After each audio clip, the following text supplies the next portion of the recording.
37টি প্রকল্পের সুবিধা নিয়ে দশম পর্যায়ে শুরু হওয়া দুয়ারে সরকার শিবিরে মন্তেশ্বরের বিডিও ও মন্তেশ্বর পঞ্চায়েত সমিতির সভাপতি মন্তেশ্বরে মাননীয় মুখ্যমন্ত্রী মমতা বন্দ্যোপাধ্যায়ের ঐকান্তিক উদ্যোগে রাজ্য সরকারের নির্দেশ অনুসারে সারা রাজ্যের সঙ্গে আবার শুরু হয়েছে দুয়ারে সরকার শিবির।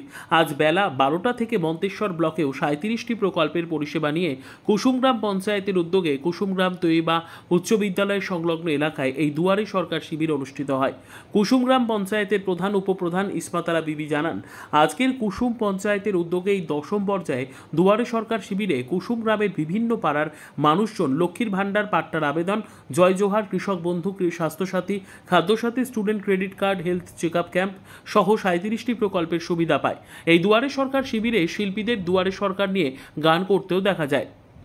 আজ এই দুয়ারে সরকার পরিদর্শনে আসেন বিডিও সঞ্চয় দাস, জয়েন্ট বিডিও সোমনাথ সাউ, মন্তেশ্বর থানার আইসি বিপ্লব কুমার প্রতি ও পঞ্চায়েত সমিতির সভাপতি আহমেদ হোসেন শেখ, বিশিষ্ট সমাজসেবী কুমারজিৎ পান সহ ব্লকের বিভিন্ন দপ্তরের আধিকারিকরা।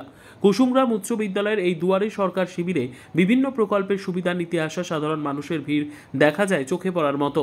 জানা যায় লক্ষ্মীর ভান্ডার, স্বাস্থ্যসাথী প্রকল্পের ভিড় দেখা যায় বেশি। বিডিও সঞ্জয় দাস, পঞ্চায়েত সমিতির সভাপতি আহমেদ হোসেন শেখ, আইসি বিপ্লব কুমার প্রতি এই দুয়ারে সরকার শিবির পরিদর্শনে এসে দুয়ারে সরকার শিবিরের 37টি প্রকল্পের টেবিলগুলি ঘুরে ঘুরে দেখেন যাতে মানুষজন সঠিক পরিষেবা পায়।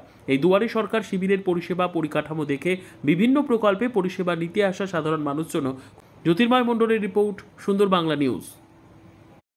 কোথায় এসেছেন? কুসুমগ্রাম কোথায়? High school. কি হচ্ছে এখানে? দুয়ারে সরকার। কোন কাজের জন্য এসেছেন? আধার কার্ড করছে। হয়েছে?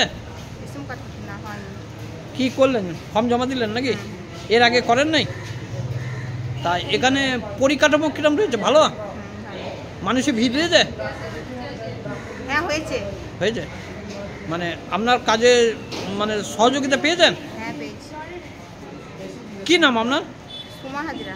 বাড়ি? কুসুমগ্রাম। হ্যাঁ, কুসুমগ্রামে হাই স্কুলে। আপনি কোন কাজের জন্য এসেছেন? ঘরের কাজের জন্য। ঘর পাই না, ঘর নাই। আর আর এই বেকার ভাতার জন্য। তা ফর্ম জমা দিয়ে দেন? না। জমা দেন নাই? না। দেবেন? হ্যাঁ। তা এখানে ভিড় রয়েছে মানুষের? হ্যাঁ। ভিড় রয়েছে? পরিকাঠামো ভালো রয়েছে? আপনার কোনো অসুবিধা হচ্ছে? না। অসুবিধা হয় নাই তো? ঘর নাই, এইটি অসুবিধা। আমি ভিনগাঁগে বাস করি। হ্যাঁ, ভিনগাঁগে বাস করি। কোথায় বাস করেন? আমি বাপের বাড়িতে কইতনে বাস করি, এটি নিচের গ্রাম। বাপের বাড়িতে কদিন আগে বাস করছেন? অনেকদিন গেছি, কেউ কেউ কোনো গ্রাহ্য করে না। না। তা এখানে তাই দুয়ারে সরকারি ফর্ম ফিল আপ করতে এসেছে? হ্যাঁ, জানাইতে এসেছি। সেটা ব্যবস্থা হয়েছে এখন? না, কেউ করে না, কেউ টের লাই না। কি নাম আপনার? রহিমা বেগম শেখ। বাড়ি? বাড়ি Kusumgram. Kusumgram high school. High স্কুলে। আপনি কোন কাজের জন্য এসেছেন? ঘরের জন্য। হ্যাঁ, ঘরের জন্য। কি ঘর? কি ঘর পাওয়ার জন্য। আপনার ঘর নাই? ঘর আছে কিন্তু মাটির ঘর। সেই জন্য পাকা ঘরের হ্যাঁ মানে ব্যবস্থার জন্য, করার ব্যবস্থার জন্য এসেছেন। হ্যাঁ তা আপনি গরিব মানুষ খুব? হ্যাঁ। তা এখানে কি ফর্ম জমা দিলেন? দিয়েছি। এখানে মানুষের ভিড় রয়েছে? আছে মনে হয়।